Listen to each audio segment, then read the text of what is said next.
Assalamualaikum warahmatullahi wabarakatuh. Selamat sore teman-teman semuanya. Apa kabar Anda di hari ini? Saya harap kalian masih dalam keadaan sehat walafiat dan selalu dalam lindungan Allah Subhanahu wa taala. Amin ya Allah ya rabbal alamin.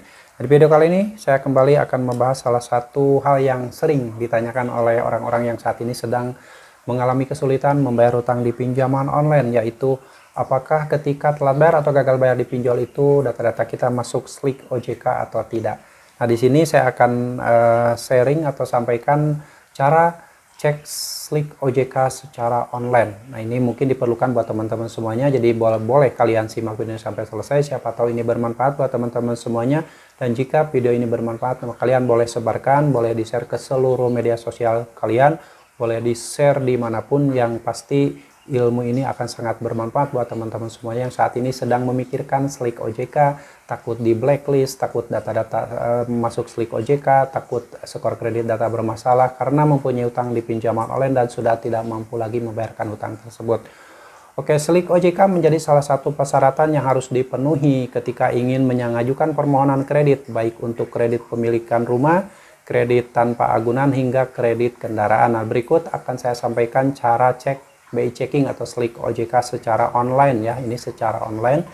Yang pertama, Anda bisa kunjungi laman slik OJK, yaitu di idebku.ojk.go.id/public/homepage dan pilih menu pendaftaran. Nah, lalu yang kedua adalah isi seluruh kolom pada halaman pendaftaran untuk mengecek ketersediaan layanan. Kemudian klik selanjutnya. Nah, ini memang harus diperlukan karena untuk mengecek slik OJK secara online itu ada jam-jam tertentu, jadi tidak setiap saat. Ada biasanya di jam 6 pagi, di jam 9 pagi, di jam 12 siang, jadi ada jam-jam tertentu. Dan kalau kalian coba cek slik OJK tapi ternyata ada gangguan, atau itu karena banyak orang yang sedang online, sedang mengecek slik OJK-nya. Lalu selanjutnya adalah isi data diri registrasi secara lengkap dan benar. Lalu isi proses BI checking dan unggah identitas diri seperti KTP bagi WNI atau paspor bagi WNA. Lalu unggah juga foto diri sesuai yang diinstruksikan. Dan langkah selanjutnya adalah OJK akan mengirimkan nomor pendaftar melalui email. Lalu cek status permohonan BI checking melalui status layanan. Hasilnya akan diproses OJK paling lambat 1 hari kerja setelah pendaftaran. Nah, itu jadi tidak bisa saat itu karena banyaknya orang yang mengecek slik OJK, dan ini diberikan tenggang waktu 1 hari kerja setelah pendaftaran. Lalu untuk mengecek skor BI checking atau yang ingin tahu skor BI checking yang masuk daftar blacklist, ini buat teman-teman yang takut di blacklist. Biasanya banyak nih orang-orang yang menggunakan pinjol karena banyak bertanya kepada saya, "Bang, kalau galbay di pinjol A apakah akan di blacklist?" dan sebagainya. Nah, ini adalah skor BI checking atau slik OJK yang masuk daftar blacklist. Skor BI checking dibagi menjadi 5 bagian dengan urutan lancar hingga macet. Berikut rinciannya. Yang pertama adalah kredit lancar. Skor BI checking ini diberikan pada debitur yang memiliki performa sangat baik. Debitur memiliki catatan selalu membayar cicilan kredit dengan bunganya setiap bulan hingga lunas tanpa ada penunggakan. Nah, ini adalah orang yang selalu merawat pinjol, yang rajin merawat pinjol, selalu membayar tepat waktu, tidak pernah telat, bahkan 2 hari sebelum jatuh tempo sudah dibayarkan utang di pinjol tersebut, sehingga ini tergolong kredit yang lancar. Lalu yang kedua adalah kredit DPK atau dalam perhatian khusus. Skor BI checking ini diberikan pada debitur yang memiliki catatan penunggakan pembayaran cicilan kredit dengan jangka waktu 1-90 hari.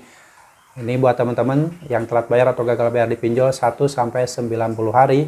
Ini Anda dalam perhatian khusus OJK ya. Jadi belum di blacklist ininya. Jadi Anda masih ada kemungkinan ketika Anda mempunyai utang di pinjol dan telat bayar 1 hari sampai 90 hari, Anda ada kemungkinan masih bisa melakukan kredit-kredit lain ya. Ini masih bisa karena belum di blacklist secara total.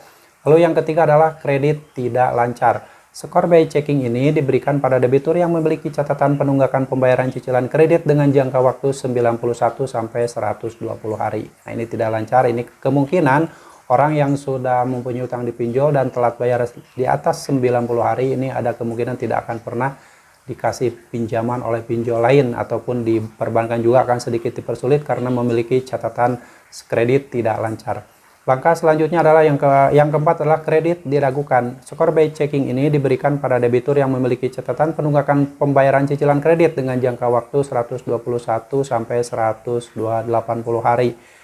Nah, buat teman-teman yang saat ini mempunyai utang di pinjol dan sudah telat bayar 121 sampai 180 hari, maka Anda akan diragukan untuk minjol lagi. Anda tidak akan pernah mungkin dikasih pinjaman lagi, baik itu di perbankan, di leasing, di multi finance, karena catatan skor by checking ini sudah diragukan. Lalu selanjutnya adalah kredit macet. Skor by checking ini diberikan pada debitur yang memiliki performa sangat buruk. Debitur tercatat telah menunggak pembayaran cicilan kredit dengan jangka waktu lebih dari 180 hari. Nah, yang ini adalah udah pasti ini udah di blacklist karena kreditnya udah macet. Dan buat teman-teman tidak usah panik, siapapun Anda yang saat ini mempunyai utang di pinjol dan sudah lewat dari 180 hari, Anda tidak usah panik. Walaupun Anda di blacklist, ambil sisi positifnya saja. Jadi Anda tidak usah meminjam uang riba lagi dimanapun, baik di pinjol, di bank konvensional atau dimanapun. Karena dengan seperti itu, insya Allah Anda akan diberikan rezeki yang lebih halal oleh Allah Subhanahu Wa Taala tanpa meminjam uang riba dimanapun, ya, baik di pinjol, di perbankan, di leasing, di bank emok, dimanapun. Pokoknya Anda tidak usah panik. Allah akan memberikan jalan keluar yang lain, rezeki yang halal, yang lebih halal, yang bisa untuk keberkahan hidup kalian. Jadi dari sekarang, jika memang Anda sudah tidak mampu bayar di pinjaman online, tidak usah memikirkan skor kredit yang bermasalah, tidak usah memikirkan slik OJK atau BI checking. Lebih baik pikirkan masa depan Anda, pikirkan keluarga Anda, pikirkan anak-anak Anda, orang-orang yang Anda sayangi. Apakah Anda terus-terusan menyayangi pinjol karena data-data Anda agar tetap baik, sementara hidup Anda hancur, keluarga hancur, dan tidak bisa dipertahankan lagi? Ada orang yang bercerai atau berpisah rumah tangganya karena urusan pinjol, ada yang mengakhiri hidup, ada yang gantung diri karena urusan pinjol. Nah, itulah bahaya dari pinjaman online, tidak ada kebaikan sedikit pun. Jadi dari saat ini tidak usah memikirkan slik OJK, tidak usah memikirkan BI checking, bodoh amat, mau blacklist, mau hitam, mau hijau, mau biru juga bodoh amat. Yang pasti kalian harus selamatkan dulu hidup Anda, selamatkan harta benda Anda. Jangan sampai Anda terus-terusan jadi sapi perah pinjaman online. Oke, buat teman-teman yang saat ini masih mengalami kesulitan dalam hal apapun, kesulitan ekonomi, kesulitan berniaga, kesulitan mencari nafkah, kesulitan apapun di dunia ini, saya doakan semoga Allah segera memberikan pertolongan pada Anda, segera memberikan jalan keluar pada Anda, jalan terbaik untuk Anda, sehingga Anda bisa lebih memperbaiki hidup Anda lebih berkah tanpa uang riba di pinjaman online. Semoga sharing ini bermanfaat dan kalian harus tetap semangat, perjuangkan masa depan keluarga kalian, perjuangkan masa depan keluarga kalian, dan jangan pernah lagi memperjuangkan masa depan pinjaman online. Sampai jumpa lagi di video saya selanjutnya. Wassalamualaikum warahmatullahi wabarakatuh.